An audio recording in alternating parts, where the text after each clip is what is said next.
तो हम लोगों ने पढ़ चुके हैं कि पदार्थ किसे कहते हैं, जिसमें कुछ आयतन होता है, जिसका कुछ द्रव्यमान होता है और जो स्थान कहता है उसे क्या कहते हैं, पदार्थ कहते हैं। हम लोग पढ़े क्लास 9 का चैप्टर नंबर 1 हमारे आसपास के पदार्थ। हम जानेंगे इसमें कि पदार्थ क्या होते हैं, पदार्थ के गुण क्या होते हैं, ये सारी चीज हम जानेंगे। तो पदार्थ किसे कहते हैं हमने कल लिखवा दिया था। हम आप आज पढ़ेंगे पदार्थ के प्रकृति, मतलब पदार्थ के कुछ प्राकृतिक गुण को देखेंगे। समझ में बात को कि पदार्थ के क्या क्या गुण देखेंगे। तो पहले गुण में आप देखेंगे पदार्थ कणों के बने होते हैं। क्या होते हैं, पदार्थ कणों के बने होते हैं। ठीक, यानी पदार्थ जो आपके होते हैं, प्रत्येक पदार्थ बहुत सूक्ष्म यानी छोटे छोटे कणों से बने होते हैं। बस ना, और छोटे छोटे कणों के बने होने के कारण आप देखते हैं कि जब पदार्थ दो गिलास में आपने पानी लिया, इसमें मान लीजिए पानी है, जब आप इसमें चीनी डालते हैं और पानी का लेवल यहाँ तक है, ठीक है। जब आपने चीनी इसमें डाला तो क्या हुआ, पानी का लेवल में कोई वृद्धि नहीं हुआ, आया बात है। और चीनी आसानी से इसमें घुल भी गई, चीनी आसानी से इसमें क्या हुई, घुल भी गई, यानी चीनी आसानी से इस गिलास में घुल भी गई, आया बात है। और पानी के आयतन में कोई वृद्धि नहीं हुआ, यानी पानी का जलस्तर बढ़ा नहीं। तो इस प्रक्रिया इस क्रियाकलाप से हमको यह समझ में आता है कि भाई पानी के जो कण है वो भी छोटे छोटे कणों से मिलकर बने होते हैं, और जो चीनी के कण है वो भी छोटे छोटे कणों से मिलकर बने होते हैं। तो आखिर पानी के कण जब चीनी के कण जब पानी में घुला तो पानी के जलस्तर में वृद्धि क्यों नहीं हुई।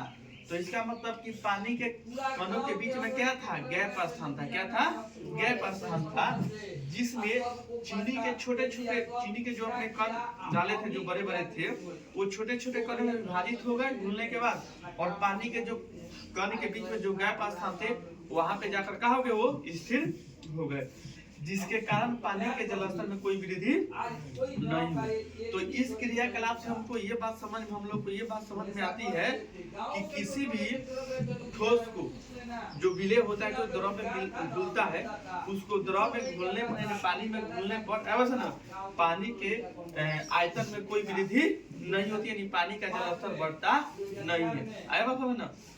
इसके विपरीत में देखिएगा तो आप अगर एक गिलास पानी में एक गिलास बालू डाल दीजिएगा, बालू जो घर में जो नहीं ढलाई उलाई बालू जो लगता है प्लास्टर में, उस बालू को आप गिलास में डालिएगा तो डाल के देखिएगा, घर पे जाइएगा तो पानी का जलस्तर का ऊपर उठ जाएगा। क्यों, क्योंकि जो बालू के कण है वो पानी के कण में क्या हुआ, आसानी से घुलेगा, वो घुलता नहीं है, जिसके कारण क्या हुआ, पानी का जलस्तर, यानी जो पदार्थ पानी में घुल जाएगा है ना, तो उसको घुलने के बाद पानी के जलस्तर में कोई, यानी पानी के आयतन में कोई परिवर्तन देखने को नहीं मिलेगा। पानी जितना पहले था उतना ही घुलने के बाद भी रहेगा। लेकिन जो पदार्थ पानी में घुलता नहीं है ना, पानी में घुलता नहीं है, जब उसको पानी में डालोगे तो पानी के जलस्तर में क्या होगा, वृद्धि हो जाएगा। समझ बात को।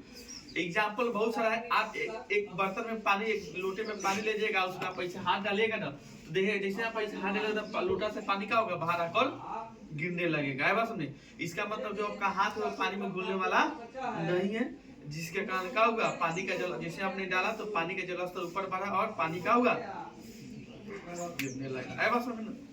तो ये पहला हो गया कहानी कि पदार्थ कणों से मिलकर बने होते, यानी पदार्थ कणों के बने होते। इस तरह से सब होती है बात समझे।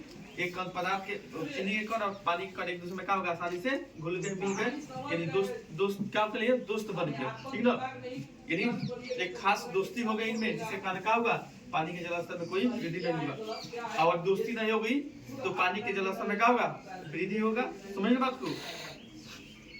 देखो एक पदार्थ के कण, पानी के कण और दूसरे पदार्थ, ठोस पदार्थ में अगर क्या हो जाएगा, दोस्ती हो जाएगी तो पानी के आयतन में कोई वृद्धि नहीं होगा। अगर दोस्ती नहीं होगी तो है बात समझना, तुम जबरदस्ती दोस्ती कराने जाओगे पानी में डालकर, दोस्ती नहीं होगी तो पानी के जलस्तर क्या होगा, ऊपर उठ जाएगा, यानी उसमें वो घुलेगा नहीं, ठीक है। दूसरा है कि पदार्थ अत्यंत सूक्ष्म कणों से बने होते हैं। सही बात है, पदार्थ अत्यंत सूक्ष्म कणों से बने होते हैं। आपको हम बताते हैं पदार्थ जैसे कि आवासन में हम आपको पहले भी बताए हैं कि हम हम लोग धान आवासन, चाहे छोड़ो ना, हम लोग गेहूं पिसवाने जाते हैं ना, सब कोई के घर में गेहूं हुई है ना, होता है ना, रहेला कि ना रहेला बताओ लोग। आ सब कोई चौकी कल में जाला कि ना जाला। तो गेहूं पहले कैसा रहेला, दानेदार रहता है, जैसे उसके चौकी कल में डाला जाता है तो क्या होता है, एकदम छोटे छोटे अपने कणों में विभाजित हो जाता है, ऐसा जिससे वो बना होता है। तो यानी उस चीज से आप बना, इस चीज से आप पता लगा सकते हैं कि पदार्थ कितने छोटे कणों से बने होते हैं, कि गेहूं था वो कितना छोटा कणों से मिलकर बना हुआ था कि वो फिर अपने क्या हुआ, मूल रूप में चला गया। समझे ना बात को। तो याद रखना, पदार्थ अत्यंत सूक्ष्म कणों से बने होते हैं। बस सुनना, पदार्थ क्या होते हैं, अत्यंत सूक्ष्म कणों से बने होते हैं, जिसके क्या होते हैं, उनको पीसने पर, तोड़ने पर, फिर अपने मूल रूप में छोटे छोटे कणों में आसानी से विभाजित हो जाते हैं। यदि पदार्थ छोटे कणों से मिलकर नहीं बने होते, समझे ना बात को, तो आप उसको कितनों तोड़ते, कितनों पीसते ना, वो अपने वो छोटे छोटे कणों में विभाजित नहीं होते। समझ में ना बात को, नहीं होते। लेकिन पदार्थ का ये गुण है कि पदार्थ अत्यंत सूक्ष्म कणों से बने होते हैं, जिसके कारण आप गेहूं को आसानी से छोटे छोटे कण में आटा के रूप में बदल देते हैं, है कि नहीं है, है कि नहीं है। चाने को आप बेसन के रूप में बदल देते हैं, है कि नहीं है, बोलिए। ये सब आप कर देते कि नहीं कर देते हैं, नहीं तो ये संभवता था संभव। लकड़ी है, लकड़ी छोटे छोटे कणों से मिलकर बना, जिसको आप काटते हैं तो नीचे उसका देखिए छोटे छोटे टुकड़ा का बुरादा गिरता है ना। यानी इससे ये साबित हो जाता है कि भाई लकड़ी में वो भी छोटे कणों से मिले। यानी प्रत्येक पदार्थ, जितने भी पदार्थ है दुनिया में, सब छोटे छोटे कणों से मिलकर बने होते हैं। बस में ना ध्यान रखना बात, कोई दिक्कत। चलिए तीसरा हम देखेंगे कि पदार्थ के कण गतिशील होते हैं। पदार्थ के कण क्या होते हैं, गतिशील होते हैं। समझे ना बात को, आए बात समझ में। यानी पदार्थ के कण एक स्थान से दूसरे स्थान तक जाते हैं, आए बात समझ। जैसे एग्जाम्पल सर, तो आप हम लोग सब कोई अपने घर में पर्व त्योहार आवेला, सबके घर में, तो सब कोई क्या करेला, क्या जलावेला, अगरबत्ती जलावेला। क्या जला, अगरबत्ती। अगरबत्ती के खुशबू जलेला ऊपर घरे तो पहुंची तारा घरे, है ना। अच्छा, मम्मी तार किचन में, रसोई घर में का बनावत तारी, ओकर खुशबू तुरता जौन रूम में पड़ता, रूम में मतलब कि मम्मी मैगी बनावत तारी, बस मैगी खा के मिली, है कि नहीं है। तो ये खुशबू, यानी जो उससे गैस, जो गैस वाला पदार्थ, गैस भी एक प्रकार की पदार्थ ही होती है ना, तो उससे जो खुशबू निकली, आए बात समझ में, तो जो खुशबू निकली तो का वो बहुत सारे वहां से जो निकले वो छोटे छोटे कणों में विभाजित हो जाती है। बस में विभाजित होकर क्या होती है, अलग अलग फैलने लगती है। क्या होती है, अलग अलग फैलने लगती है। और वो छोटे छोटे कण क्या होते हैं, आपके नाकों तक पहुंचते हैं तो आपको खुशबू महसूस होती है। आए बात समझ। इसी में से कोई मेथेन गैस छोड़ दे, आए बात समझ, तो सब कोई नाक मूंदने लगेगा, है ना बात समझ। अगर उस मेथेन गैस का, वो मेथेन गैस अगर छोटे छोटे कणों से मिलकर नहीं बना होता, तो बताओ खुशबू नाकों तक, आप बदबू आपको नाकों तक पहुंच पाता, नहीं पहुंच पाता। यानी जितने भी दुनिया में सेंट है, सेंट बना है, उस समझ लो पदार्थ के गति के कारण कामगर है, काम कर रहा है। अगर पदार्थ के कण गति नहीं करते तो दुनिया में सेंट मैन का नामो निशान नहीं रहता। क्या फायदा लगाने से, और आप सेंट लगाए या महकमे ना करे, आपके हम लगाए या दूसरे के नाक को तक ना जाए, है ना, तो क्या फायदा। कैसे मालूम चलेगा फलाना सेंट लगाया है, ऐसा ना। तो सेंट जो है, सेंट के जो खुशबू है वो इसी पदार्थ के गुण पर क्या करती है, काम करती है। लगाते हैं आप, जब सड़क से चलते हैं तो अगल बगल आदमी को क्या होता है, खुशबू मालूम चला कि फलाना सेंट लगैले बात समझ में लू। चलो आगे देखा जाओ। अब इसी रूल में है कि ताप बढ़ाने पर पदार्थ के कणों के वेग में वृद्धि होती है। बताओ, अब जितना गर्म करेगा पदार्थ को उतना ही गतिशील हो जाएगा, उतना ही तेजी से वो गति करेगा। समझे ना बात को, है? या दूसरे इसी में आता है कि ठंडे पानी के तुलना में गर्म पानी में पदार्थ क्या होता है, तेजी से घुल जाता है। समझे ना बात को। इसको अगर आपको जांच करना है तो आप एक गिलास पानी लीजिएगा शीशे के गिलास में, ताकि चीनी दिखाई दे उसमें, और उसमें दो चम्मच चीनी डाल के उसको पहले घुलेगा, टाइमिंग अपना टाइम देख लीजिएगा। फिर उसी गिलास में उतना ही पानी लीजिएगा और उतना ही चीनी करे, लेकिन पानी कैसा होना चाहिए, गर्म होना चाहिए। उसके बाद घोलकर उसमें तब टाइमिंग देख लीजिएगा अपना, है बस में।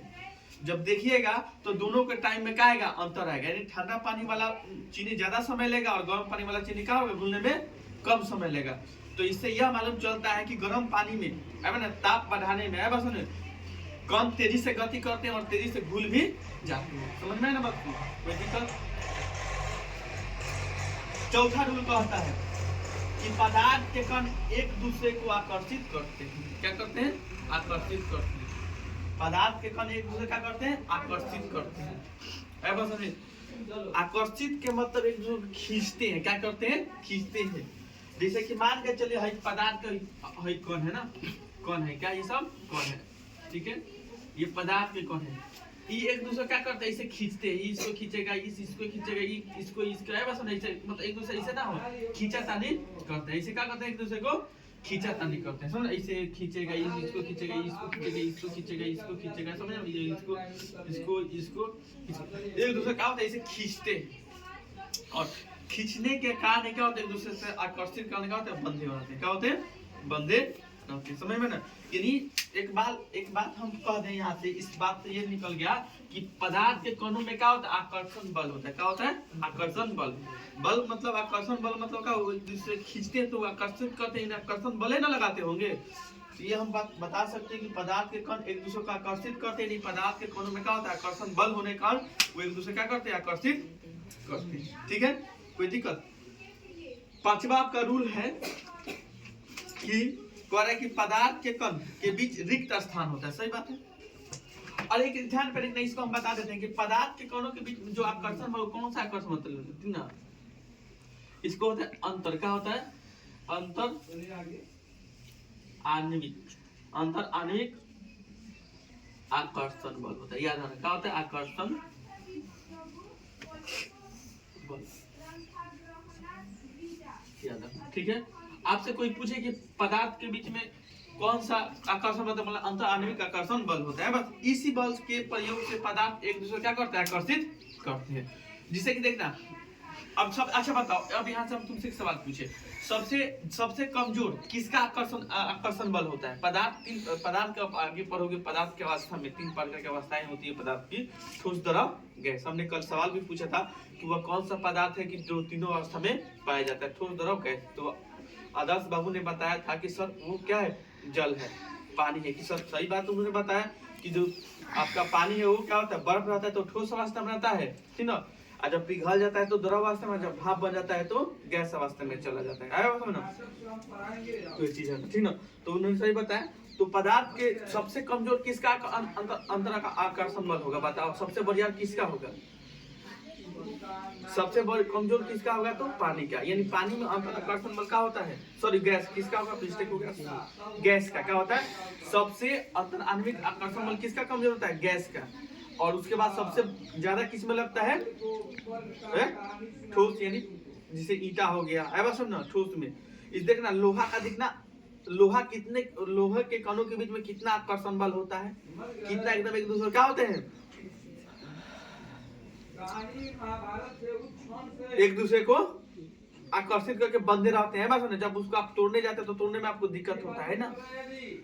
समझ लेना, पानी का अंतर आकर्षण बल, पानी का जो आकर्षित पानी के कण जो एक दूसरे को आकर्षित करते हैं, ऐसा सुनो, वह उनका आकर्षण बल कमजोर होने के कारण आप पानी को मग बाल्टी में से मग से आसानी से निकाल लेते हैं, है ना? बोलिए, निकाल लेते हैं नहीं निकालते हैं? लेकिन हम 10, 12 को 20 को ईटा के टुकड़ा गिट्टी रख दी, ईटा के टुकड़ा रख दी, है बस ना? आप कहें कि ईटा के रख दे, कहीं में से निकाला था कि ईटा के कौन निकाला था? ना निकल पाइबा। काहे ना निकल पाइबा? कि वो कौन इतना बढ़िया का है, एक दूसरे को बांध के रखा है, बस जिसका उसको आप नहीं निकाल पाइएगा। समझ में ना बात को? हैं? गैस के कण तो पूछ मत, तो धइबा नहीं करेगा आपको, ऐसा ना, इतना ना दूर दूर रहता है, ऐसा नहीं। समझ में बात को? तो सबसे कमजोर उसका होता है, बढ़िया ठोस का होता है। गैस का कमजोर और बढ़िया का ठोस होता है। समझ बात? आगे भी आपको मिलेगा जब हम ठोस द्रव गैस पढ़ेंगे, ठीक है? इस प्रकार आपका पदार्थ का जो आपका क्या था, इस प्रकार आप देखेंगे पदार्थ का आपका जो था, पदार्थ की भौतिक प्रकृति थी, यानी जो गुण था उसका क्या होता है आपका? देखिए, और ये होता है। पांचवा में हमने क्या बोला कि पदार्थ के कणों के बीच में क्या होता है? रिक्त स्थान होता है, ठीक ना? पांचवा आपका क्या था? पदार्थ के कणों के बीच, पदार्थ के कणों के बीच क्या होता है? पदार्थ के कणों के बीच क्या होता है? रिक्त स्थान। क्या होता है? रिक्त स्थान या रिक्त स्थान। समझ में ना? है जैसे कि पदार्थ है, तो ये पदार्थ है यहाँ पे ऐसे ऐसे, ठीक ना? ये मान लो ये क्या है तुम्हारा? देखो जैसे 3 गो पदार्थ होता है ना आपका। एगो ठोस होता है, क्या होता है? एगो ठोस होता है, एगो क्या होता है? द्रव होता है, एगो क्या होता है आपका? गैस होता है। क्या होता है? तो सबसे देखो, सबसे सटा सटा किसका रहता है? ठोस एकदम करीब करीब रहता है, याद रखना। क्या रहता है? ये आपका ठोस का कण हो गया, जो एक दूसरे के बहुत करीब रहता है। क्या होता है? एक दूसरे को बहुत, इनके कणों के बीच में मान ली लगभग गैप स्थान नहीं होता है। क्या होता है? ना के बराबर होता है। समझ लें बात को। और यही कारण है कि और द्रव के बीच में क्या होता है? गैप स्थान। द्रव के बीच में क्या होता है? गैप स्थान होता है, याद है। क्या होता है? द्रव के कणों के बीच में गैप है। और गैस के तो कुछ इतना नहीं, इसमें गैप स्थान होता है कि हवा में आसानी से उठते हैं। क्या होता है? हवा में आसानी से उठते हैं। समझ लें बात, ये होता है। तो सबसे देखो, सबसे रिक्त स्थान किस पदार्थ में कम है? तो ठोस में कम है रिक्त स्थान, द्रव में उससे कम है, गैस में सबसे ज्यादा है। इसी प्रकार यही कारण है ना कि सिलेंडर को आप जब सिलेंडर से जब गैस निकलती है खाना बनाने वाली, तो पूरा खाना क्या होता है? तुरंत फैल जाती है, बस उसके कण बहुत दूर दूर होते हैं और गतिशील भी। यहाँ पे पानी के कण क्या होता है? देखो पानी के कण में भी गैप स्थान है, इस कारण चीनी आसानी से इसमें घुल जाता है और पानी के जलस्तर में वृद्धि नहीं होता है। ठोस के कण क्या होते हैं? ठोस के कण पानी में जब डालते हैं तो ये एक दूसरे क्या होते हैं? करीब करीब होने के कारण क्या होते हैं? पानी में आसानी से नहीं घुल पाते हैं, टूट नहीं पाते हैं, और क्या होते हैं? पानी के जलस्तर में वृद्धि कर देते हैं। समझ में ना बच्चों? ये सब चीजें थी। इस प्रकार आपने पदार्थ के 5 गुणों को देखा। पदार्थ कणों से बने होते हैं, पदार्थ अत्यंत सूक्ष्म कणों से बने होते हैं। तीसरा, पदार्थ के कण गतिशील होते हैं।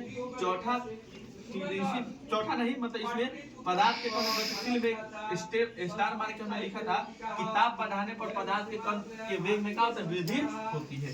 दूसरा, चौथा कि पदार्थ के कण एक दूसरे को क्या करते हैं? आकर्षित करते हैं। इनके अंतर आणविक आकर्षण बल क्या होता है? बस सुने, एक दूसरे पदार्थ का अंतर आणविक आकर्षण बल से क्या होते हैं? बंधे होते हैं। सबसे बढ़िया इस बल किस में लगता है? तो ठोस में लगता है। 2 नंबर द्रव और 3 में सबसे ज्यादा बल कमजोर किस में होता है? तो गैस में होता है। अब सुनो, 5वां रूल था, 5वां इसका गुण था कि पदार्थ के कणों के बीच रिक्त स्थान होता है। पदार्थ के कणों के बीच में रिक्त स्थान होने के कारण, यानी द्रव में रिक्त स्थान होने के कारण द्रव में आपने चीनी आसानी से घोला, चीनी घुल गई, द्रव के आयतन में कोई परिवर्तन नहीं हुआ। जब आपने इस ठोस को, जो मान लिया आप छोटे छोटे बालू को कण को जब आपने पानी में डाला, तो बालू पानी में नहीं घुली, बस में, और जिसके कारण क्या हुआ? पानी के जलस्तर में वृद्धि हुआ। यानी जो ठोस होते हैं जो पानी में नहीं घुल पाते हैं, उनको पानी में डालने पर जलस्तर में क्या होता है? वृद्धि कर देते हैं। ये आपका गैस है, बस में, जिसे हमने देखा कि गैस के कण। अच्छा मतलब सबसे बताओ, एक सवाल तुमसे पूछते हैं, इन तीनों पदार्थ के तीनों आपने कण देखा, तीनों के सबसे ज्यादा किसका, कौन सा कण गतिशील होगा? पदार्थ के गैस का कण सबसे गतिशील होगा कि द्रव का कि ठोस का? किसका गतिशील सबसे ज्यादा? कौन सबसे ज्यादा इनमें गति करेगा? किस पदार्थ का कौन सबसे ज्यादा गति करेगा इसमें? गैस। आई सुनो कि इतने यहाँ आप सेंट कोई दूसरा मारता, एक आदमी मारता है तो अगल बगल 2-4 आदमी को मालूम चल जाता है कि फलाना सेंट मार के आया है। आई सुनो यानी मार्केट बना के आया है। आई सुनो मतलब व्यवस्था करके है अपना, ठीक है, सेंट मार के आया। कोई दिक्कत? चलिए नोट करिए।